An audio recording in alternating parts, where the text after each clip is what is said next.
ಬೀದರ್ನಿಂದ ಅಣದೂರಿನ ಬುದ್ಧ ವಿಹಾರದ ಭಂತೆ ವರಜ್ಯೋತಿಯವರ ನೇತೃತ್ವದಲ್ಲಿ 100ಕ್ಕೂ ಅಧಿಕ ಬುದ್ಧ ಅನುಯಾಯಿಗಳು ಶ್ರೀಲಂಕಾಗೆ ಧಮ್ಮ ಯಾತ್ರೆಗೆ ತೆರಳುತ್ತಿದ್ದು, ಈ ನಿಮಿತ್ತ ಬೀದರ್ನ ಡಾಕ್ಟರ್ ಬಿ.ಆರ್. ಅಂಬೇಡ್ಕರ್ ವೃತ್ತದ ಬಳಿ ಭಂತೆ ವರಜ್ಯೋತಿಯವರ ದಿವ್ಯ ಸಾನ್ನಿಧ್ಯದಲ್ಲಿ ಶ್ರೀಲಂಕಾ ಧಮ್ಮ ಯಾತ್ರೆಗೆ ತೆರಳುತ್ತಿರುವ ಎಲ್ಲ ಬುದ್ಧ ಅನುಯಾಯಿಗಳಿಗೆ ಉಪನ್ಯಾಸಕರಾದ ಶಿವಶರಣಪ್ಪ ಹುಗ್ಗೆ ಪಾಟೀಲ್ ಅವರು ಸೇರಿದಂತೆ ಯಾತ್ರೆಗೆ ತೆರಳುತ್ತಿರುವ ಎಲ್ಲ ಯಾತ್ರಿಗಳ ಬಂಧು ಮಿತ್ರರು ಅವರಿಗೆ ಮಾಲಾರ್ಪಣೆ ಮಾಡಿ ಸನ್ಮಾನಿಸಿ ಧಮ್ಮ ಯಾತ್ರೆಗಾಗಿ ಶುಭ ಕೋರಿದರು. ಬುದ್ಧ ಧಮ್ಮ ಇತಿಹಾಸ ಹಾಗೂ ಭಾರತ ಮತ್ತು ಶ್ರೀಲಂಕಾಗೆ ಇರುವ ಸಂಬಂಧ ಹಾಗೂ ಶ್ರದ್ಧೆ ಬಗ್ಗೆ ಶಿವಶರಣಪ್ಪ ಹುಗ್ಗೆ ಪಾಟೀಲ್ ಅವರು ಈ ವೇಳೆ ವಿಶೇಷ ಉಪನ್ಯಾಸ ನೀಡಿ ತಿಳಿ ಹೇಳಿದರು. ಧಮ್ಮ ಯಾತ್ರೆಗೆ ಶ್ರೀಲಂಕಾಗೆ ಯಾಕೆ ತೆರಳುತ್ತಾರೆ ಎನ್ನುವುದರ ಬಗ್ಗೆ ಸವಿಸ್ತಾರವಾಗಿ ತಿಳಿಸಿದರು. ಬೌದ್ಧ ಧರ್ಮದ ಜೀವಾಳವೇ ಶ್ರೀಲಂಕಾ ಇದೆ. ಶೀಲವಾನ ಜನರು ಬುದ್ಧನ ಅನುಯಾಯಿಗಳು ವಾಸ ಮಾಡುವ ಸ್ಥಳಕ್ಕೆ ಸಿಮ್ಮಳ ಅಂತ ಕರೀತಾರೆ. ಅಂತಹ ಐತಿಹಾಸಿಕ ನಗರಕ್ಕೆ ಭಂತೆ ವರಜ್ಯೋತಿ ಅವರ ನೇತೃತ್ವದಲ್ಲಿ ಇಲ್ಲಿಯ ಜನರು ಧಮ್ಮ ಯಾತ್ರೆಗೆ ತೆರಳುತ್ತಿದ್ದು, ಅವರು ಇತಿಹಾಸ ನಿರ್ಮಾಣ ಮಾಡುತ್ತಿದ್ದಾರೆ ಎಂದರು. ಧಮ್ಮ ಯಾತ್ರೆಗೆ ತೆರಳುತ್ತಿರುವ ಎಲ್ಲರ ಹೃದಯದಲ್ಲಿ ಸಂಘಮಿತ್ರ ಇದ್ದರೆ ಅವರಿಗೆ ಧಮ್ಮ ಯಾತ್ರೆ ಮಾಡಿಸುತ್ತಿರುವ ಭಂತೆ ವರಜ್ಯೋತಿಯವರ ಹೃದಯದಲ್ಲಿ ಬುದ್ಧ ಘೋಷ ಅಡಗಿದ್ದಾರೆ ಎಂದರು. ಬೌದ್ಧ ಧರ್ಮದ ತ್ರಿಪಿಟಕ ತೃತೀಯ ಸಂಗತಿಯಲ್ಲಿ ಸಾಮ್ರಾಟ ಅಶೋಕನ ನೇತೃತ್ವದಲ್ಲಿ 3ನೇ ಶತಮಾನದಲ್ಲಿ ಬೌದ್ಧ ಧರ್ಮದ ಗ್ರಂಥವನ್ನ ಪಾಲಿ ಭಾಷೆಯಲ್ಲಿ ನಮ್ಮೆಲ್ಲರಿಗೂ ನೀಡಿದ ಶೀಲವಾನರು ನೆಲೆಸಿರುವ ಕೀರ್ತಿ ಶ್ರೀಲಂಕಾಗೆ ಸಲ್ಲುತ್ತದೆ ಎಂದರು. ಹಾಗಾಗಿ ನಮ್ಮ ಸಾಮ್ರಾಜ್ಯವನ್ನ ಮತ್ತೆ ಬೌದ್ಧ ಸಾಮ್ರಾಜ್ಯ ಕಟ್ಟಬೇಕಾಗಿದೆ. ಎಲ್ರಿಗೂ ಶುಭವಾಗಲಿ ಎಂದು ಇದೇ ವೇಳೆ ಶಿವಶರಣಪ್ಪ ಹುಗ್ಗೆ ಪಾಟೀಲ್ ಅವರು ಧಮ್ಮ ಯಾತ್ರೆಗೆ ತೆರಳುತ್ತಿರುವ ಎಲ್ಲ ಯಾತ್ರಿಗಳಿಗೆ ಶುಭ ಕೋರಿದರು. ಜೊತೆಗೆ ಇದೇ ವೇಳೆ ಅಣದೂರಿನ ಭಂತೆ ವರಜ್ಯೋತಿ ಅವರು ಮಾತನಾಡಿ, ಶ್ರೀಲಂಕಾದಲ್ಲಿ ಧಮ್ಮ ಯಾತ್ರೆಯಲ್ಲಿ ಯಾವ ಸ್ಥಳಗಳಿಗೆ ಭೇಟಿ ನೀಡಲಿದ್ದೇವೆ ಎನ್ನುವುದರ ಬಗ್ಗೆ ಸವಿಸ್ತಾರವಾಗಿ ತಿಳಿಸಿದರು. ಈ ಸಂದರ್ಭದಲ್ಲಿ ಅಣದೂರಿನ ಭಂತೆ ವರಜ್ಯೋತಿ ಮುಖಂಡರಾದ ಗೋವಿಂದ ಪೂಜಾರಿ, ಸುರೇಶ್ ಮೆಂಗನ್, ಸುಮನ್ ಮೆಂಗನ್, ಶಾಂತ ಮಲ್ಲಪ್ಪ, ಸೀತಾ ಬಲ್ಲೂರೆ, ಶರಣಮ್ಮ ತಿಂಗಡಿ, ಶಂಕರ್ ತಿಗಡಿ, ಸಿದ್ರಾಮ್ ಉದಯ್ ಕುಮಾರ್, ರುಕ್ಮಿಣಿ ಬಾಯಿ, ರುಕ್ಮಿಣಿ ಅಶೋಕ್, ಅಂಜಲಿನಾ, ಶಾಕುಂತಲಾ, ರುಕ್ಮಿಣಿ ಗುರು, ಪುಣ್ಯವತಿ ಪಪ್ಪ, ದೀಪಕ್, ನಿರ್ಮಲಾ ಉದಯ್ ಕುಮಾರ್, ಶರ್ಮಿಳಾ ಅಡ್ವೊಕೇಟ್, ಧನಪ್ಪ ದೊಡ್ಮನಿ, ಕಾಶಪ್ಪ ರಂಬನ್, ದಶರಥ್ ಗುರು, ಶಶಿಕಲಾ ಗುರು, ರೋಹಿಣಿ, ಗೌತಮಿ, ವಿದ್ಯಾವತಿ ರಂಬನ್, ಶ್ರೀಮತ್ ಭೀಮನ್, ಅನ್ನರಾಯ್, ಅನಿಲ್ ಕುಮಾರ್ ಸೇರಿದಂತೆ ಇನ್ನಿತರರು ಇದ್ದರು. ನಗರದಿಂದ ನಮ್ಮ ವರಜ್ಯೋತಿ ಭಂತೇಜಿಯವರ ನೇತೃತ್ವದಲ್ಲಿ ನಮ್ಮ ಬೀದರ್ನ ಇಡೀ ಕರ್ನಾಟಕದಿಂದ ಅನೇಕ ಭಾಗಗಳಿಂದ ಬಂದಿರತಕ್ಕಂಥ ಎಲ್ಲ ನನ್ನ ಬೌದ್ಧ ಉಪಾಸಕರು ಇವತ್ತು ಎಲ್ಲಿಗೆ ಹೋಗ್ತಾ ಇದ್ದಾರೆ ಅಂದರೆ, ನಮ್ಮ ಬೌದ್ಧ ಸಾಹಿತ್ಯದಲ್ಲಿ, ಬುದ್ಧನ ಇತಿಹಾಸದಲ್ಲಿ ಬೌದ್ಧ ಧರ್ಮದ ಜೀವಾಳ ಯಾವುದಾದ್ರೂ ಇದ್ದರೆ ಅದು ಶ್ರೀಲಂಕಾ ಇದೆ. ಆ ಶ್ರೀಲಂಕಾದ ಹೆಸರು ಯಾಕೆ ಬಂದಿದೆ ಅಂದರೆ, ಮೊದಲಿನ ಕಾಲದಲ್ಲಿ ಶೀಲವಾನ ಜನರು, ಬುದ್ಧನ ಅನುಯಾಯಿಗಳು ವಾಸ ಮಾಡುವಂಥ ಒಂದು ದ್ವೀಪಕ್ಕೆ ಸಿಂಹಳ ಅಂತ ಹೇಳಿ ಕರೀತಾ ಇದ್ರು. ಏನು ಸಿಂಹಳ ಅಂದರೆ, ಶೀಲವನ್ನು ಪಾಲನೆ ಮಾಡುವಂಥ ಶಕ್ತಿಯುತವಾಗಿರ್ತಕ್ಕಂಥ ಪ್ರಬುದ್ಧ ಮನಸ್ಸುಳ್ಳಂಥ ಜನರ ಒಂದು ದ್ವೀಪಕ್ಕೆ ಏನಂತ ಹೆಸರಿಡ್ತಾ ಇದ್ರು, ಸಿಂಹಳ ಅಂತೇಳಿ ಹೆಸರಿಟ್ಟಿದ್ರು ಬಂಧುಗಳೇ. ಅಂಥ ಐತಿಹಾಸಿಕ ನಗರಕ್ಕೆ, ಅಂಥ ಐತಿಹಾಸಿಕ ದೇಶಕ್ಕೆ ಇವತ್ತು ನಮ್ಮ ವರಜ್ಯೋತಿ ಭಂತೆಯವರು ಹೋಗ್ತಾ ಇದ್ದಾರೆ. ಅವರೊಂದು ಹೊಸ ಇತಿಹಾಸವನ್ನು ನಿರ್ಮಾಣ ಮಾಡ್ತಾ ಇದ್ದಾರೆ. ಯಾಕಂತ ಹೇಳಿದರೆ, ಸುಮಾರು 1ನೇ ಶತಮಾನದಲ್ಲಿ ಯಾರು ಬುದ್ಧ ಘೋಷ ಅವರು ಅಲ್ಲಿಗೆ ಪ್ರಯಾಣ ಬೆಳೆಸಿ ಅಲ್ಲಿ ಹೋಗಿ, ನಿಮ್ಮೆಲ್ಲರಿಗೂ ಗುರ್ತಿರ್ಬೋದು, ನಾನು ಯಾಕೆ ಹೇಳ್ತೀನಿ ಅಂದರೆ, ಬೌದ್ಧ ಧರ್ಮದ ಜೀವಾಳ ಯಾವುದು ಶ್ರೀಲಂಕಾ ಅಂತೇಳಿ ಯಾಕೆ ಹೇಳ್ತೀನಿ ಅಂದರೆ, ಬುದ್ಧ ಹೋದ ನಂತರ ಬುದ್ಧ ಕೊಟ್ಟಿರ್ತಕ್ಕಂಥ ಸಂದೇಶಗಳನ್ನು, ಬುದ್ಧ ನೀಡಿರ್ತಕ್ಕಂಥ ವಚನಗಳನ್ನು, 84,000 ವಚನಗಳನ್ನು ಆನಂದ ಬಾಯಿಪಾಠ ಮಾಡಿ, ಬಾಯಿಯಿಂದ ಬಾಯಿಗೆ ಮಾಡಿ, ಅದಾದ ನಂತರ ವಿಪ್ಲವದ ನಂತರ ಭಾರತದಿಂದ ಶ್ರೀಲಂಕಾಕ್ಕೆ ಹೋಗಿದ್ದಾಗ ಅಲ್ಲಿ ಅಶ್ವಘೋಷ್ ಅವರ ನೇತೃತ್ವದಲ್ಲಿ, ಬುದ್ಧ ಘೋಷ್ ಅವರ ನೇತೃತ್ವದಲ್ಲಿ ಮತ್ತೆ ತ್ರಿಪೀಠಿಕ ಅಲ್ಲಿ ತಯಾರು ಮಾಡುವಂಥ ವ್ಯವಸ್ಥೆ, ದೇವಾನಾಂ ಪ್ರಿಯ ಅಂತಕ್ಕಂಥ ಒಬ್ಬ ಸಾಮ್ರಾಜ್ಯ, ಆ ಶ್ರೀಲಂಕಾದ ರಾಜ, ನಾವು ಭಾರತದಿಂದ ಹೋಗಿರ್ತಕ್ಕಂಥ ಸಾಮ್ರಾಟ್ ಅಶೋಕ ಕಳಿಸಿಕೊಟ್ಟಿರ್ತಕ್ಕಂಥ ತನ್ನ ಮಕ್ಕಳ ನೇತೃತ್ವದಲ್ಲಿ ಯಾರು ಮಹೇಂದ್ರ ಮತ್ತು ಯಾರು ಸಂಘಮಿತ್ರ ಇವರಿಬ್ಬರ ನೇತೃತ್ವದಲ್ಲಿ ಬೋಧಿಸತ್ವವನ್ನು ಅನುರಾಧಾಪುರಂ ಅಂತಕ್ಕಂಥ ಒಂದು ನಗರದಲ್ಲಿ, ಭವ್ಯವಾಗಿರ್ತಕ್ಕಂಥ ನಗರದಲ್ಲಿ ಬೌದ್ಧ ಸಾಮ್ರಾಜ್ಯದ ಆ ಬೋಧಿಸತ್ವವನ್ನು ನೆಟ್ಟು ಪ್ರಥಮ ಭಿಕ್ಕುಗಳಾಗಿ ಸಂಘಮಿತ್ರ ಮತ್ತು ನಮ್ಮ ಮಹೇಂದ್ರ ಇಬ್ರು ಇವತ್ತು ಏನು ನಮ್ಮ ಎಲ್ಲರೂ ಹೋಗ್ತಾ ಇದ್ದಾರೆ, ಸಂಘ ಇಲ್ಲೆಲ್ಲ ನನ್ನ ಅಕ್ಕಂದಿರು ಹೋಗ್ತಾ ಇದ್ದಾರೆ. ಇವರೆಲ್ಲರ ಹೃದಯದಲ್ಲಿ ಯಾರಿದ್ದಾರೆ ಸಂಘ ಮಿತ್ರ ಆಗಿ ಎಲ್ಲರೂ ಅಲ್ಲಿಗೆ ಹೋಗ್ತಾ ಇದ್ದಾರೆ. ಮತ್ತೆ ನಮ್ಮ ವರಜ್ಯೋತಿ ಭಂತೆ ಅವರಲ್ಲಿ ಯಾರಿದ್ದಾರೆ ಅವರ ಹೃದಯದಲ್ಲಿ ಅಂತ ಹೇಳಿದ್ರೆ ಇವತ್ತು ಅವರು, ನಾನು ಹೇಳ್ತಾ ಇದ್ದೀನಿ, ಇವತ್ತು ಅವರು ಬುದ್ಧ ಘೋಷ ಇದ್ದಾರೆ. ಅವ್ರು ಇವತ್ತು ನಾವೆಲ್ಲರೂ ಏನು ವರಜ್ಯೋತಿ ಅಂತೀವಿ, ಅವರ ಹೃದಯದಲ್ಲಿ ಬುದ್ಧ ಘೋಷಣೆಗೆ ಇಟ್ಕೊಂಡು ಹೋಗ್ತಾ ಇದ್ದಾರೆ. ಮತ್ತೊಂದು ಸಲ ಈ ಕ್ರಾಂತಿ ಆಗ್ತಾ ಇದೆ. ಅದಕ್ಕಾಗಿ ಈ ನಮ್ಮ ಬೌದ್ಧ ಧರ್ಮದ ತ್ರಿಪೀಠಿಕೆ ಏನಿದೆ, ಬಹುಶಃ ಯಾರಿಗೂ ಗುರ್ತಿರ್ಲಿಕ್ಕಿಲ್ಲ. ತ್ರಿಪೀಠಿಕೆ ಪ್ರಥಮವಾಗಿ ಎಲ್ಲಿ ನಿರ್ಮಾಣ ಆಗಿದೆ ಅಂತಂದ್ರೆ ತೃತೀಯ ಸಂಗತಿಯಲ್ಲಿ, ಬೌದ್ಧ ಸಂಗತಿ ಎಲ್ಲಿ ನಡೀತು? ಶ್ರೀಲಂಕಾದಲ್ಲಿ ನಡೀತು. ಆ ತೃತೀಯ ಸಂಗತಿಯಲ್ಲಿ ಅಲ್ಲಿವರೆಗೂ ನಮ್ಮ ಬೌದ್ಧ ಧರ್ಮಕ್ಕೆ ಗ್ರಂಥ ಇರಲಿಲ್ಲ. ಬಾಯಿಯಿಂದಲೇ ನಾವು ಎಲ್ಲ ಮಂತ್ರಗಳನ್ನು ಹೇಳ್ತಾ ಇದ್ದೀವಿ, ವಚನಗಳನ್ನು ಹೇಳ್ತಾ ಇದ್ದೀವಿ.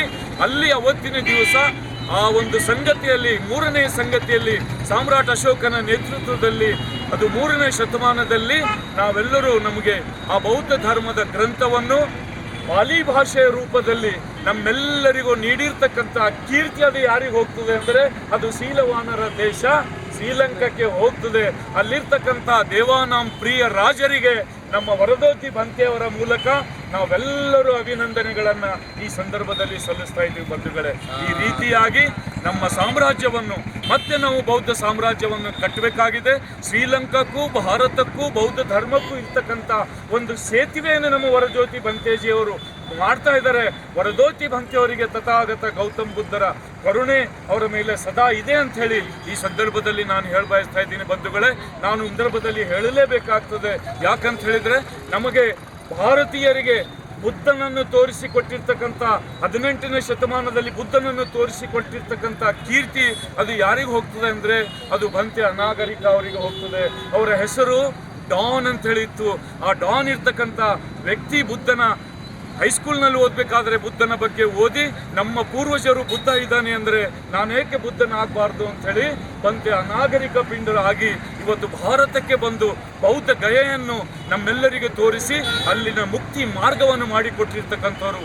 ಗಯೆಯನ್ನು ಮುಕ್ತ ಮಾಡೋದಕ್ಕೋಸ್ಕರ ಬಂತೆ ಅನಾಗರಿಕ ಪಾಲ ಅವರು ನಮಗೆ ಶ್ರೀಲಂಕಾದಿಂದ ಬಂದು ಈ ಬೌದ್ಧ ಧರ್ಮದ ದರ್ಶನವನ್ನು ಮಾಡಿಸಿದ್ದಾರೆ.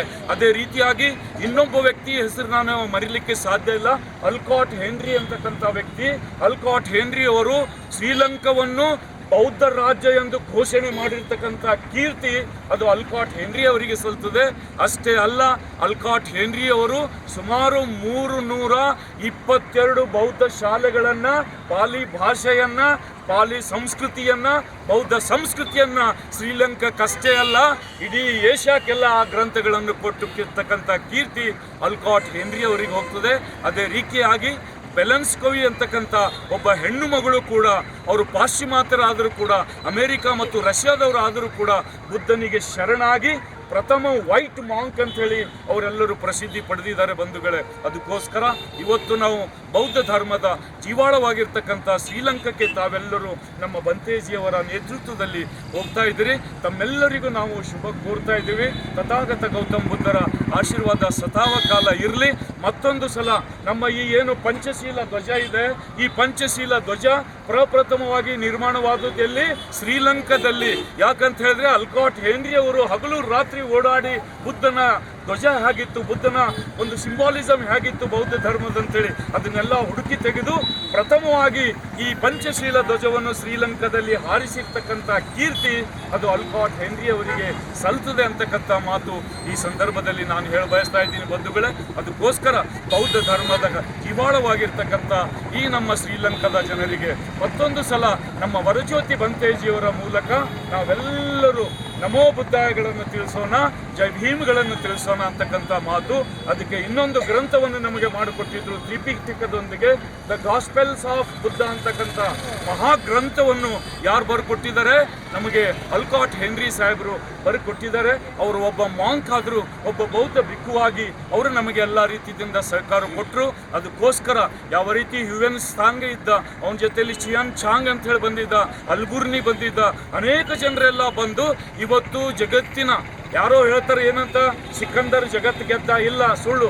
ಸಿಕಂದರ್ ಗೆದ್ದಿದ್ದು ಕೇವಲ 5.2 ಕ್ಷೇತ್ರಗಳು ಮಾತ್ರ. ಆದರೆ ಇಡೀ ಜಗತ್ತಿನ 78% ಭೂಭಾಗದಲ್ಲಿ ಏನಿದೆ ಬುದ್ಧನ ತತ್ವ ಗೆದ್ದಿದೆ, ಅದಕ್ಕೆ ಯುದ್ಧ ಬೇಡ, ನಮಗೆ ಬುದ್ಧ ಬೇಕು ಅಂತೇಳಿ ಇಡೀ ಜಗತ್ತಿನ ತುಂಬ ಸಾರಿರ್ತಕ್ಕಂಥ ಕೀರ್ತಿ ಬೌದ್ಧ ಧರ್ಮದಿದೆ. ಇವತ್ತು ಸುಮಾರು 82 ರಾಷ್ಟ್ರಗಳಲ್ಲಿ ನಮ್ಮ ಪಂಚಶೀಲ ಧ್ವಜ ಹಾರಾಡ್ತಾ ಇದೆ, ಬುದ್ಧನ ತತ್ವ ಮೆರಿತಾ ಇದೆ.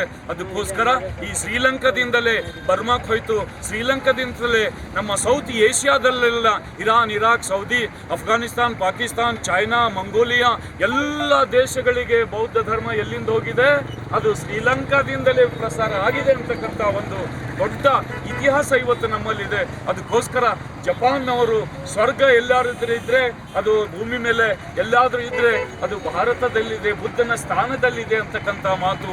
ಯಾವಾಗ UN ಸಾಂಗ್ ಜೊತೆಯಲ್ಲಿ ಚಾಂಗ್ ಬಂದಿದ್ರು, ಆ ಚಾಂಗ್ ಅಂತಕ್ಕಂಥವ್ರು ಮರಳಿ ವಾಪಸ್ ಹೋಗಂದ್ರ ಸ್ವರ್ಗ ಬಿಟ್ಟು ಯಾರು ಹೋಗಲ್ಲ, ಬುದ್ಧನ ಸನ್ನಿಧಿಯಲ್ಲೇ ನಾನು ಇರ್ತೀನಿ ಅಂಥೇಳಿ ಗಯಾದ ಹತ್ರನೇ ಅವರು ನಿರ್ವಾಣ ಸ್ಥಿತಿಯನ್ನು ತಗೊಂಡಿದ್ರು. ಇಂಥ ಬುದ್ಧ ಪ್ರಿಯರ ದೇಶದಿಂದ ಇವತ್ತು ಬುದ್ಧನ ದೇಶಕ್ಕೆ ನಾವೆಲ್ಲರೂ ಹೋಗ್ತಾ ಇದ್ದೀವಿ. ಅಪ್ಪಾಜಿ ಅವರ ನೇತೃತ್ವದಲ್ಲಿ ಇದು ನನ್ನ ಸೌಭಾಗ್ಯ. ಅವರ ಪ್ರೀತಿ ವಿಶ್ವಾಸ ನಮ್ಮ ಮೇಲೆ ಬಹಳಷ್ಟಿದೆ. ಅದಕ್ಕೋಸ್ಕರ ಅವರು ನೀಡಿರ್ತಕ್ಕಂಥ ಮಾರ್ಗದರ್ಶನದಲ್ಲಿ ಅವರು ಯಾವುದೇ ರೀತಿಯ ಸಂದೇಶಗಳನ್ನು ನಮಗೆ ಕೊಟ್ಟಾಗ ನಾವು ಅದನ್ನು ಅವರೊಬ್ಬ ಪರಮ ಜ್ಞಾನಿಗಳಾಗಿ ತ್ಯಾಗ ಮೂರ್ತಿಗಳಾಗಿ ನಾನು ಅವರ ಜೊತೆಯಲ್ಲಿ ಸುಮಾರು 20 ವರ್ಷದಿಂದ ಅವರ ಜೊತೆಯಲ್ಲಿ ನಾನು ಇದ್ದೀನಿ. ಎಲ್ಲ ಕಾರ್ಯಗಳಿಗೂ ಯಾವುದೇ ಒಂದು ಸಾಸಿವೆಯಷ್ಟು ಕೂಡ ಅವರು ಯಾವುದೇ ರೀತಿಯಿಂದ ಆಸೆ ಪಡಲಾರ್ದೇನೆ ಬುದ್ಧ ಹೇಳಿರ್ತಕ್ಕಂಥ ಮಾರ್ಗದಲ್ಲಿ, ಕಲ್ಯಾಣ ಮಾರ್ಗದಲ್ಲಿ ಇವತ್ತು ಹೋಗ್ತಾ ಇದ್ದಾರೆ. ಮತ್ತೊಂದು ಸಲ ನಾವು ನೀವೆಲ್ಲರೂ ಕುಳಿತು ಬುದ್ಧನ ಸಾಮ್ರಾಜ್ಯವನ್ನು ಕಟ್ಟೋಣ, ಈ ಪ್ರಬುದ್ಧ ಭಾರತದ ನಿರ್ಮಾಣ ನಾವೆಲ್ಲರೂ ಮಾಡೋಣ ಅಂತಕ್ಕಂಥ ಮಾತು ಈ ಸಂದರ್ಭದಲ್ಲಿ ಹೇಳಿ, ಕೊನೆಯದಾಗಿ ಎಲ್ಲ ಧರ್ಮಗಳೇನಿದ್ದಾವೆ ಎಲ್ಲ ಧರ್ಮಗಳಿಗೂ ಕಾರಣ ಏನಿದೆ, ಬೇಸ್ ಏನಿದೆ, ಬುಡ ಏನಿದೆ, ಪಾಯ ಏನಿದೆ, ನಮ್ಮ ಬೀದರ್ ಭಾಷೆಯಲ್ಲಿ ಹೇಳ್ಬೇಕಂದ್ರೆ ಅದು ತಥಾಗತ ಗೌತಮ್ ಬುದ್ಧರ ಪಂಚಶೀಲ ಮಾರ್ಗ ಇದೆ, ಅಷ್ಟಾಂಗ ಮಾರ್ಗ ಇದೆ. ಇಡೀ ಜಗತ್ತೆಲ್ಲ ಇವತ್ತು ಬುದ್ಧನ ಕಡೆಗೆ ಶಾಂತಿಗಾಗಿ ನೋಡ್ತಾ ಇದೆ. ಅದಕ್ಕೋಸ್ಕರ ನಮ್ಮ ಜಗತ್ತಿನ ಯಾರು ವಿಶ್ವಜ್ಞಾನಿ ಅಂತೀವಿ, ಯಾರಿಗೆ?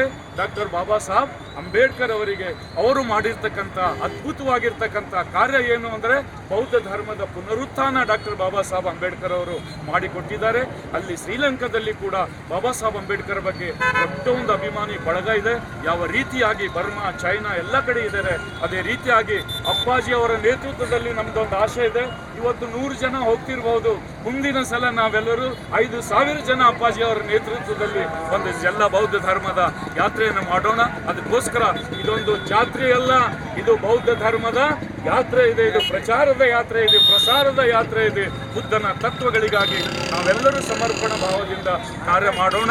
ವರಜ್ಯೋತಿ ಬಂತೆಯವರಿಗೂ ಮತ್ತು ಎಲ್ಲ ನನ್ನ ಬೌದ್ಧ ಉಪಾಸಕರಿಗೂ, ನನ್ನ ಎಲ್ಲ ಅಕ್ಕ ತಂಗಂದಿರಿದ್ದಾರೆ, ನನ್ನ ಅಕ್ಕದರಿದ್ದಾರೆ, ಅವರೆಲ್ಲರಿಗೂ ನಾನು ಮತ್ತೊಂದು ಸಲ ಜೈ ಭೀಮ್ಗಳನ್ನು ಸಲ್ಲಿಸ್ತಾ ಇದ್ದೇನೆ, ನಮೋ ಬುದ್ಧಾಯಗಳನ್ನು ಸಲ್ಲಿಸ್ತಾ ಇದ್ದೇನೆ. ನೀವು ಭಾರತದಿಂದ ಬುದ್ಧನಿಗೆ ತಗೊಂಡು ಹೋಗ್ತಾ ಇದ್ರಿ, ನಿಮ್ಮೆಲ್ಲರಿಗೂ ಅಲ್ಲಿ ತಥಾಗತರ ಕರುಣೆ ಇರ್ತದೆ ಅಂತಕ್ಕಂಥ ಮಾತು ಈ ಸಂದರ್ಭದಲ್ಲಿ ಹೇಳಿ, ಇದು ಹೆಸರೇನಿದೆ ವರ ಜ್ಯೋತಿ ಅಂತಕ್ಕಂಥದ್ದು, ಇದು ಬುದ್ಧ ಹಚ್ಚಿರ್ತಕ್ಕಂಥ ಜ್ಯೋತಿ ಜಗತ್ತಿನ ಎಲ್ಲ ಕಡೆಗೆ ಕೊಂಡೊಯ್ಯುವಂಥ ಶಕ್ತಿ ಅವರಿಗೆ ಕೊಟ್ಟಿದ್ದಾರೆ, ಸಮಾಧಾನ ಮೂರ್ತಿ ಆಗಿದ್ದಾರೆ. ಅದಕ್ಕೋಸ್ಕರ ಒಂದು ಹೆಸರಿದೆ ಬುದ್ಧನಿಗೆ, ನಿರಂಜನ ಅಂತಾರೆ. ಆ ನಿರಂಜನ ತತ್ವ ನಾನು ಯಾರು ದಿಕ್ಕುಗಳಲ್ಲಿ ನೋಡಿದ್ರೆ ಅದು ನಮ್ಮ ವರಜ್ಯೋತಿ ಬಂತೆಯವರಲ್ಲಿ ನಾನು ನೋಡಿದ್ದೇನೆ. ಆ ನಿರಂಜನ ತತ್ವ ನಿರಂತರವಾಗಿ ನಡೀತಾ ಇರಲಿ ಅಂಥೇಳಿ ಈ ಸಂದರ್ಭದಲ್ಲಿ ಹಾರೈಸಿ, ನನಗೆ ಮಾತನಾಡಲಿಕ್ಕೆ ಆಸ್ಪದ ಮಾಡಿಕೊಟ್ಟಿರ್ತಕ್ಕಂಥ ಅಪ್ಪ ಬಂತಾಜಿ ಅವರಲ್ಲಿಯೂ ಮತ್ತು ಎಲ್ಲ ಉಪಾಸಕರು ಇಲ್ಲಿ ನಡೆದಿರ್ತಕ್ಕಂಥ ಎಲ್ಲರಲ್ಲಿಯೂ ಮತ್ತು ನನಗೆ ಈ ಒಂದು ಭಾಗ್ಯವನ್ನು ಕರುಣಿಸಿದ್ದಕ್ಕಾಗಿ ನಾನು ಡಾಕ್ಟರ್ ಬಾಬಾ ಸಾಹೇಬ್ ಅಂಬೇಡ್ಕರ್ ಅವರು ಹಾಗೂ ತಥಾಗತ ಗೌತಮ್ ಬುದ್ಧರ, ವಿಶ್ವಗುರು ಬಸವಣ್ಣನವರ ಎಲ್ಲರ ಆಶೀರ್ವಾದ, ತಥಾಗತ ಗೌತಮ್ ಬುದ್ಧರ ಆಶೀರ್ವಾದದೊಂದಿಗೆ ಬಂತೇಜಿಯವರ ಪ್ರಯಾಣ ಸುಖಕರವಾಗಲಿ. ಎಲ್ಲ ಬೌದ್ಧ ಸ್ಥಾನಗಳನ್ನು, ಐತಿಹಾಸಿಕ ಸ್ಥಾನಗಳನ್ನು ತಾವು ನೋಡಿಕೊಂಡು ಇಲ್ಲಿಗೆ ಮತ್ತೆ ಬಂದು ಇಲ್ಲಿ ಪ್ರಚಾರ ಕಾರ್ಯ ಕೈಗೊಳ್ಳೋಣ. ಅದು ಇದು ವರ್ಷವಾಸ ಸಮಯ ಇದೆ, ಇದು ಬಹಳ ದೊಡ್ಡ ಕಾರ್ಯ ಇವತ್ತು ಆಗ್ತಾ ಇದೆ ಬಂತೇಜಿಯವರ ನೇತೃತ್ವದಲ್ಲಿ ಅಂತೇಳಿ ನನಗೆ ಮಾತನಾಡಲಿಕ್ಕೆ ಆಸ್ಪದ ಮಾಡಿಕೊಟ್ಟಿದ್ದಕ್ಕಾಗಿ ತುಂಬ ಅನುಭವಿಸಿದ್ರು. ಹಿರಿಯರು ತುಂಬ ಓದ್ಕೊಂಡಿರ್ತಕ್ಕಂಥ ಶರಣರು ಹುಗ್ಗೆ ಪಾಟೀಲ್ರವರು ಬುದ್ಧ ಧರ್ಮದ ಇತಿಹಾಸದ ಮತ್ತು ಭಾರತ ಮತ್ತು ಶ್ರೀಲಂಕಾ ದೇಶದ ಈ ಸಂಬಂಧ ಮತ್ತು ಈ ಶ್ರದ್ಧೆ ಬಗ್ಗೆ ಅಪಾರವಾದ ಜ್ಞಾನದ ಮಾತುಗಳನ್ನು ನಮ್ಗೆ ಆಡಿದ್ದಾರೆ. ಇವತ್ತು ಆಲ್ಕಾಟ್ ಅವರು ಬುದ್ಧಿಸ್ಟ್ ಫ್ಲ್ಯಾಗನ್ನು ತಯಾರು ಮಾಡಿರ್ತಕ್ಕಂಥ ಎಲ್ಲಿ ಧ್ವಜ ಏರಿಸಿದರೋ ಆ ಕ್ಯಾಂಡಿಗೆ ದರ್ಶನಕ್ಕೆ ನಾವು ಹೋಗ್ತಾ ಇದ್ದೇವೆ. ಆಮೇಲೆ ತ್ರಿಪಿಟಕವನ್ನು ಬಾಯಿಯಿಂದ ಬಾಯಿಗೆ ಬರ್ತಿರ್ತಕ್ಕಂಥ ತ್ರಿಪಿಟಕವನ್ನು ತಾಳೆ ಗರೆ ಮೇಲೆ ಬರೆಸಿರ್ತಕ್ಕಂಥ ಸ್ಥಳ ಮಾತಲೆಗೆ ನಾವು ಅಲ್ಲಿ ಭೇಟಿ ಕೊಡ್ತಾ ಇದ್ದೇವೆ. ಅಲ್ಲಿ ಬುದ್ಧ ಧಮ್ಮದ ಒಂದು ವಚನವನ್ನ, ತ್ರಿಪಿಟಕದ ಒಂದು ವಚನವನ್ನ ನೀವು ತಾಳೆಗೆರೆ ಮೇಲೆ ನೀವೆಲ್ಲರೂ ಬರ್ಸ್ಕೊಂಡು ಮನೇಲಿ ಇಟ್ಕೊಂಡ್ರೆ 200 ವರ್ಷ ಇತಿಹಾಸವನ್ನು ಉಳ್ಕೋತದೆ. ಕನಿಷ್ಠ 200-300 ವರ್ಷಗಳ ಇತಿಹಾಸ ಉಳ್ಕೋತದೆ. ತಾಳೆಗೆರೆ ಮೇಲೆ ಬರ್ಸ್ಕೊಳ್ತಕ್ಕಂಥ ಸ್ಥಳ ಶ್ರೀಲಂಕಾದಲ್ಲಿ ತ್ರಿಪಿಟಕವನ್ನ ಟ್ರಾನ್ಸ್ಲೇಷನ್ ಮಾಡಿರ್ತಕ್ಕಂಥ ಅಥವಾ ಬರವಣಿಗೆಯಲ್ಲಿ ಬಂದಿರತಕ್ಕಂಥದ್ದು ಅದು ಯಾವುದಂದ್ರೆ ಮಾತ್ರ ಆ ಸ್ಥಳಕ್ಕೆ ನಾವು ಹೋಗ್ತಾ ಇದ್ದೇವೆ. ಅನಗಾರಿಕ ಧರ್ಮಪಾಲರ ಬಗ್ಗೆ ಹೇಳಿದ್ರು. ಅಪಾರವಾದ ಜ್ಞಾನಿಗಳು ಬುದ್ಧದೇಹದ ಮುಕ್ತಿಗಾಗಿ ಇಲ್ಲಿ ಬಂದು ಉಳ್ಕೊಂಡು ಧಮ್ಮ ಪ್ರಚಾರ ಮಾಡಿರ್ತಕ್ಕಂಥ ಮಹಾಜ್ಞಾನಿ, ಮಹಾಶ್ರದ್ಧಾ ಉಪಾಸಕ, ದೊಡ್ಡ ಹಿರಿಯ ಬುದ್ಧಿಜೀವಿಗಳು ಅದು ನಮ್ಮ ಅನಗಾರಿಕ ಧರ್ಮಪಾಲ ಅವರು. ಆ ಅನಗಾರಿಕ ಧರ್ಮಪಾಲ ಬಂತೇಜಿಯವರ ಊರು ಮಾತರಕ್ಕೆ ನಾವು ಭೇಟಿ ಕೊಡ್ತಾ ಇದ್ದೇವೆ. ಜೊತೆಯಲ್ಲಿ ಅಶೋಕ ರಾಜನ ಮಗಳು ತನ್ನ ಭಿಕ್ಕುಣಿ ಸಂಘ ಸ್ಥಾಪನೆ ಮಾಡೋದಕ್ಕಾಗಿ ಪಟ್ಟದ ರಾಣಿ, ಸುಂದರವಾಗಿರ್ತಕ್ಕಂಥ ರಾಣಿ ಮಗಳನ್ನ ತಲೆ ಬೋಳಿಸ್ಕೊಂಡು ಧಮ್ಮ ಕಟ್ಟುವುದಕ್ಕಾಗಿ ಅಶೋಕ ರಾಜ ತನ್ನ ಮಗಳನ್ನ ಕಣ್ಣೀರು ಹಾಕೋತ ಬಿಟ್ಕೊಟ್ಟಿರ್ತಕ್ಕಂಥ ಸ್ಥಳ ಅದು ಅನುರಾಧಪುರದ ದರ್ಶನಕ್ಕಾಗಿ ನಾವು ಹೋಗ್ತಾ ಇದ್ದೇವೆ. ಜೊತೆಗೆ ಭಗವಾನ್ ಬುದ್ಧರ ಟೂತ್ ರಿಲಿಕ್ಸ್ ಅನ್ನ, ಹಲ್ಲು ಧಾತುವನ್ನ ಒರಿಸ್ಸಾದಿಂದ ಶ್ರೀಲಂಕಾ ದೇಶಕ್ಕೆ ತೆಗೆದುಕೊಂಡು ಹೋಗುವಾಗ ಜಯಮಾಲ ಅನ್ನುವ ಒಂದು ಹೆಣ್ಮಗಳು ಅಂದ್ರೆ ರಾಣಿ ಅದನ್ನು ತಲೆ ತುರುಬದಲ್ಲಿ ಇಟ್ಕೊಂಡು ಹೋಗಿ ರಕ್ಷಣೆ ಮಾಡ್ತಾಳೆ. ಇವತ್ತು ಬುದ್ಧಿಸಮ್ ಏನಾದರೂ ಉಳ್ಕೊಂಡಿದ್ರೆ ಇಲ್ಲಿ ಸುಜಾತನ ಸೀಪಾಸ ಹುಗ್ಗೆ ಸಾಹೇಬ್ ತಿಳಿದ್ರು. ಹಾಗೆ ಶ್ರೀಲಂಕಾ ದೇಶದಲ್ಲೆಲ್ಲ ಜಗತ್ತಿನಲ್ಲಿ ಧರ್ಮವನ್ನು ಉಳಿಸಿರ್ತಕ್ಕಂಥವ್ರು ಯಾರಾದ್ರೂ ಅದು ಹೆಣ್ಮಕ್ಳು. ಯಾರ ಹೆಣ್ಮಕ್ಳು ಅಂದ್ರೆ ಅಶೋಕ ರಾಜನ ಮಗ ಸಂಘಮಿತ್ರ ಮತ್ತು ಜಯಮಾಲ ಅನ್ನುವರು. ಇವು ಇಬ್ಬರು ಹೆಣ್ಮಕ್ಳನ್ನು ಸೇರಿಕೊಂಡು ಇವತ್ತು ಜಗತ್ತಿಗೆ ಬುದ್ಧ ಧರ್ಮದ ಶಾಂತಿಯನ್ನು ಕೊಟ್ಟಿರ್ತಕ್ಕಂಥ ಮಹಾನ್ ಚೇತನಗಳ ದರ್ಶನಕ್ಕಾಗಿ ನಾವು ಹೋಗ್ತಾ ಇದ್ದೇವೆ. ನಮ್ಮನ್ನು ಬಿಳ್ಕೊಡಕ್ಕೆ ಬಂದಿರತಕ್ಕಂಥ ಉಗ್ಗಿ ಶರಣರಿಗೆ ಈ ಶರಣ ಸಂಬಂಧವನ್ನ, ಇಂಥ ಬುದ್ಧಿಜೀವಿಗಳನ್ನ ನಮ್ಮೊಂದಿಗಿದ್ದಾಗ ನಮ್ಗೆ ಅಪಾರವಾದ ಕೋಟಿ ಸಂಪತ್ತು ಅಂತ ನಾನು ಅನ್ಕೊಳ್ತೇನೆ. ಅವ್ರು ದೀರ್ಘಾಶರಾಗಲಿ, ಆರೋಗ್ಯವಂತರಾಗಿರಲಿ. ಮತ್ತೆ ನಾವು ವಾಪಸ್ ಬಂದು ನಿಮ್ಮನ್ನು ಭೇಟಿ ಆಗ್ತೀವಿ. ವಾಪಸ್ ಬರುವಾಗ ನಿಮಗೆ ತಿಳಿಸ್ತೀವಿ. ಮತ್ತೆ ನಾವು ಈಗ ಬಂದಿರತಕ್ಕಂಥ ಸ್ವಾಗತ ಒಂದು ಕಾರ್ಯಕ್ರಮ ಕೂಡ ನಾವು ಆಯೋಜನೆ ಮಾಡೋಣ ಅಂತಕ್ಕಂಥ ಮಾತನ್ನು ಹೇಳಿ ನಿಮ್ಗೆಲ್ಲರಿಗೂ ಒಳ್ಳೇದಾಗ್ಲಿ ಅಂತೇಳಿ ಬುದ್ಧ ಧಮ್ಮ ಸಂಘಕ್ಕೆ ನೆನೆಸ್ಕೊಂಡು ನಾನು ಬುದ್ಧ ಧಮ್ಮ ಸಂಘಕ್ಕೆ ಶರಣೋಗಿ ಪರಪೂಜಾ ಬೋಧಿಸತ್ವ ಡಾಕ್ಟರ್ ಬಾಬಾ ಸಾಹೇಬ್ ಅಂಬೇಡ್ಕರನ್ನ ಈ ಸಂದರ್ಭದಲ್ಲಿ ಅವರಿಗೆ ನೆನೆದುಕೊಂಡು, ಬಾಬಾ ಸಾಹೇಬ್ ಅಂಬೇಡ್ಕರ್ ಹೇಳ್ತಾರೆ ಶ್ರೀಲಂಕಾ ದೇಶಕ್ಕೆ ಭೇಟಿ ಕೊಟ್ಟಾಗ ನಾವು ಭಾರತೀಯರಾದವರು ನಮ್ಮ ಜನ ಇಲ್ಲಿ ಬಂದು ನೋಡಬೇಕು, ಇದು ಯಾರು ಮಾಡ್ತಾರತಕ್ಕಂಥ ಕನಸನ್ನ ನನಸು ಮಾಡಿದವರು ಯಾರಂದ್ರು ವರಜೋತಿ ಅಂತಕ್ಕಂಥ ಮಾತನ್ನ ಗುರುಗಳು ಹೇಳ್ತಾ ಇದ್ರು. ಅವರು ಕ್ಯಾಂಡಿಗೆ ಬಂದಿದ್ರು ಬಾಬಾ ಸಾಹೇಬರು. ಅವಾಗ ಬಂದಾಗ ಇಲ್ಲೆಲ್ಲ ಬಿಕ್ಕು ಸಂಘ ಇದೆ, ಇಲ್ಲಿ ಸಂಸ್ಕಾರ ರೀತಿ ರಿವಾಜುಗಳಿವೆ, ಬುದ್ಧ ಧರ್ಮದ ಎಲ್ಲ ಪರಿಪೂರ್ಣ ನೀವು ಅಧ್ಯಯನವನ್ನು ಮಾಡಿದವರಿದ್ದೀರಿ ಮತ್ತು ಅದನ್ನು ಅಳವಡಿಸ್ಕೊಂಡವರಿದ್ದೀರಿ, ಇದನ್ನು ಕಣ್ಣಾರೆ ನೋಡುವಂಥ ಈ ಭಾರತೀಯರು ಶ್ರೀಲಂಕಾ ದೇಶಕ್ಕೆ ಬಂದು ನೋಡುವಂಥ ಕರ್ಕೊಂಡು ಬರ್ತಕ್ಕಂಥವ್ರು ಯಾರು ಸಿಗ್ಬೋದಪ್ಪ ಅಂತಕ್ಕಂಥ ಪ್ರಶ್ನೆ ಇತ್ತಂತ. ಆ ಪ್ರಶ್ನೆ ಉತ್ತರ ವರಜೋತಿ ಅಂತಕ್ಕಂಥ ಮಾತನ್ನು ನನಗೆ ನಮ್ಮ ಗುರುಗಳು ಹೇಳೋದನ್ನ ನೆನಪಾಗ್ತದೆ. ಆದರೆ ಬಾಬಾ ಸಾಹೇಬ್ ಅಂಬೇಡ್ಕರ್ ಅವ್ರು ಹೇಳ್ತಾರೆ ಶ್ರೀಲಂಕಾದಂಥ ಸದ್ದಮ್ಮದ ಯಾತ್ರೆಯನ್ನು, ಸದ್ದಮ್ಮದ ಆ ಸಂಸ್ಕೃತಿಯನ್ನು ಇಂಡಿಯಾದಲ್ಲಿ ಹೋಗಿದ್ದಲ್ಲಿ ವಾಪಸ್ ತರುವಂಥ ಕೆಲಸವನ್ನು ಆಗೋದಕ್ಕಾಗಲೇ ಅವ್ರು ಥೇರವಾದ ಬುದ್ಧಿಸಮನ್ನು ಅಳವಡಿಸ್ಕೊಳ್ತಾರೆ. ಥೇರವಾದ ಬುದ್ಧಿಸಮ್ ಎಲ್ಲಿದೆ ಅಂದರೆ ಶ್ರೀಲಂಕಾ, ಬರ್ಮಾ ಮತ್ತು ಥೈಲ್ಯಾಂಡ್. ಅದಕ್ಕೆ ಶ್ರೀಲಂಕಾದ ಸಂಸ್ಕಾರ ನಮ್ಮ ಸಂಬಂಧ ಇದೆ. ಅದಕ್ಕೆ ಶ್ರೀಲಂಕಾದ ಸದ್ದಮ್ಮ ಸಂಸ್ಕಾರದ ಒಂದು ಯಾತ್ರೆಯನ್ನು ನಾವು ಹೋಗ್ತಾ ಇದ್ದೀವಿ. 280 ಅಡಿ ಎತ್ತರದ ಒಂದು ದೊಡ್ಡ ಸ್ತೂಪವನ್ನು ನೀವು ಶ್ರಮದಾನ ಮಾಡಿದವರಿದ್ದೀರಿ. ಅದು 280 ಅಡಿ ಚೈತ್ಯವನ್ನ ಶ್ರಮದಾನ ಇದು ಮುಕ್ತಾಗಿದೆ. ಆ ಒಂದು ಮುಕ್ತಾಯಕ್ಕೆ ನಾವು ಭಾರತೀಯರಲ್ಲಿ ಹೋಗಿ ಅಲ್ಲಿ ಶ್ರಮದಾನವನ್ನು ಮಾಡ್ತಾ ಇದ್ದೀವಿ. ಅದಕ್ಕೆ ನಮ್ದು ಇದೊಂದು ಪುಣ್ಯ ಅಂತ ಇಲ್ಲಿ ನಾನು ಭಾವಿಸ್ಕೊಳ್ತೇನೆ. ಜೊತೆಗೆ ಗಾಂಧಿಗಂಜ್ನಲ್ಲಿ ಒಂದು ವಿಹಾರ್ ವರ್ಕ್ ನಡೆದಿದೆ. 6ನೇ ತಾರೀಕು ಛತ್ತ ಹಾಕ್ತಾರೆ. ಅವತ್ತಿನ ದಿನ ಬೀದರ್ನೆಲ್ಲ ಉಪಾಸಕರು ಸುಮಾರು 300ರಿಂದ 400 ಜನ ಹೋಗಿ ಒಂದು ಬುಟ್ಟಿ ಕಾಂಕ್ರೀಟ್ ಹಾಕೋದ್ರ ಮುಖಾಂತರ ಶ್ರಮದಾನವನ್ನು ಮಾಡಿ ವಿಹಾರವನ್ನು ನಿರ್ಮಾಣಕ್ಕಾಗಿ ನೀವೆಲ್ಲರೂ ಶ್ರಮದಾನ ಮಾಡಬೇಕಂತೇಳಿ ನನ್ನ ಬೀದರ್ ಮಹಾಜನತೆಗೆ ನಾನು ವಿನಮ್ರವಾಗಿ ವಿನಂತಿಸ್ಕೊಳ್ತೇನೆ. ಮತ್ತು ಅಲ್ಲಿ ಹೋಗಿ ನೀವು ಶ್ರಮದಾನ ಮಾಡ್ತಿರತಕ್ಕಂಥ ನಂಬಿಕೆ ಕೂಡ ನನಗಿದೆ. ಎಲ್ರಿಗೂ ಒಳ್ಳೇದಾಗ್ಲಂತ ನಮಗೆ ಬಿಳ್ಕೊಡಕ್ಕೆ ಬಂದಿರತಕ್ಕಂಥ ನಿಮಗೆ ಶುಭವಾಗಲಿ, ಒಳ್ಳೇದಾಗಲಿ ಅಂತೇಳಿ ಬುದ್ಧ ಧಮ್ಮ ಸಂಘಕ್ಕೆ ಶರಣೋಗಿ ಬಾಬಾ ಸಾಹೇಬ್ ಅಂಬೇಡ್ಕರ್ನ ಈ ಸಂದರ್ಭದಲ್ಲಿ ಕೃತಜ್ಞತೆಗಳನ್ನು ಸಲ್ಲಿಸಿ ಬಂದಿರತಕ್ಕಂಥ ಶರಣರಿಗೆ ಶರಣ ಹೋಗಿ ನಿಮ್ಗೆಲ್ರಿಗೂ ಒಳ್ಳೇದಾಗಲಿ ಅಂತ ಹಾರೈಸಿ ನಿಮ್ಮ ಮಾತು ವಿರಾಮ ಕೊಡ್ತೇನೆ. ನಮೋ ಬುದ್ಧಾಯ್, ಜೈ ಭೀಮ್. ನಿಮ್ಮ ಹೆಸರು ಹೇಳ್ರಿ. ನಾನು ಬಂತೆ ವರಜತಿ, ಅಣದೂರು ಬುದ್ಧ ವಿಹಾರ, ಬೀದರ್. ಸಬ್ಬಿತಿಯೋ ವಿಭಜಂತು ಸಬ್ಬರೋಗೋ ವಿನಸತು ಮಾತೆ ಭವತು ಅಂತರಾಯೋ ಸುಖಿ ದೀರ್ಘಾಯುಕೋ ಭವತು ಸಬ್ಬ ಮಂಗಲಂ ರಕ್ಷಂತು ಸಬ್ಬ ದೇವತಾ ಸಬ್ಬ ಬುದ್ಧಾನುಭಾವೇನ ಸಬ್ಬ ಧಮ್ಮಾನುಭಾವೇನ ಸಬ್ಬ ಸಂಘಾನುಭಾವೇನ ಸದಾ ಸುಖಿ ಭವಂತು. ಸಾಧು ಸಾಧು ಸಾಧು.